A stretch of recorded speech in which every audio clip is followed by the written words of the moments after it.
Usually I'm an if it ain't broke, don't fix it kind of guy, but damn! And I mean that in a good way.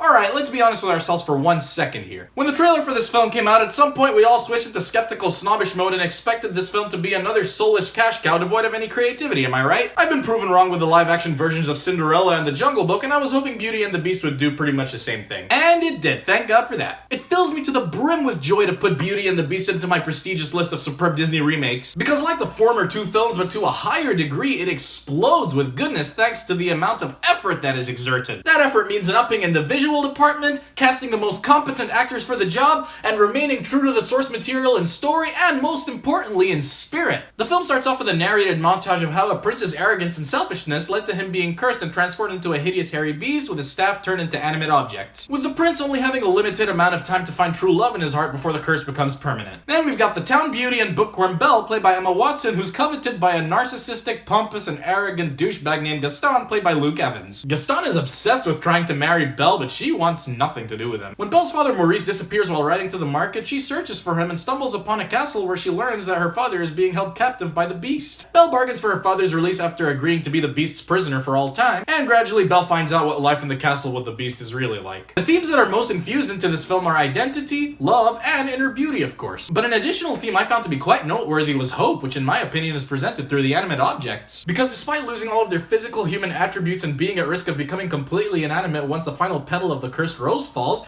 they still maintain their sense of humor and make the best with what they've got. And I think that's derived from their hopeful beliefs that the Beast will find true love and break the spell. This theme of hope allows the humor purveyed by the animate objects to resonate on an emotional level. Not only that, when you juxtapose their personalities and how they handle things with the Beast's hopelessness and bitterness, it makes his transformation all the more powerful. Moreover, it allows these objects to serve a much higher purpose than mere comic relief. They become a part of the central plot's quintessence and solidify the film as a tightly woven, cohesive whole.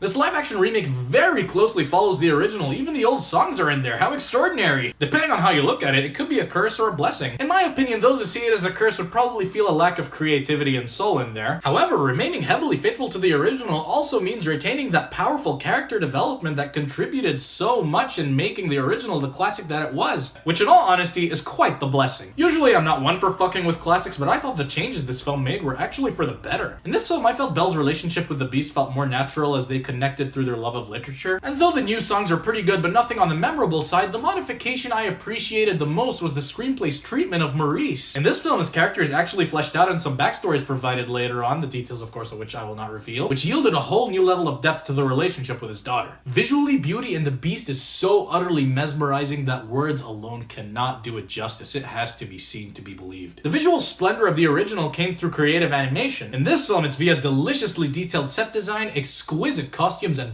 virtuoso special effects. That sweet eye candy we see on screen is definitely no distraction from poor storytelling. No, no, no. Like James Cameron's Avatar, the visuals brought out the essence of the story. There's absolutely nothing better than topping off a well-scripted, character-driven, masterfully acted, and majestically sung film such as this one with astounding, vivid imagery. Think of the entire film as a whole-body, vibrating, full-body massage inside warm water with the sweet, soothing addition of cold water onto your face like a fucking rain shower. Guys, in the end, I was extremely shocked by the sheer faithfulness and competence of this film. It contained every last facet that made the original the smashing classic that it is today, with a few additional welcome changes. Don't miss the golden opportunity to witness this film in cinemas. I think you should get your asses over there ASAP. Hats off to Bill Condon and his team. They knocked it out of the park onto Lansdowne Street. So I'm gonna give Beauty and the Beast a 9. So these are my thoughts on Beauty and the Beast. What do you think of the film? Let me know in the comment section below. And if you like what I do, give me a like. Hit that big subscribe button, stay tuned, and I will see you on the next one.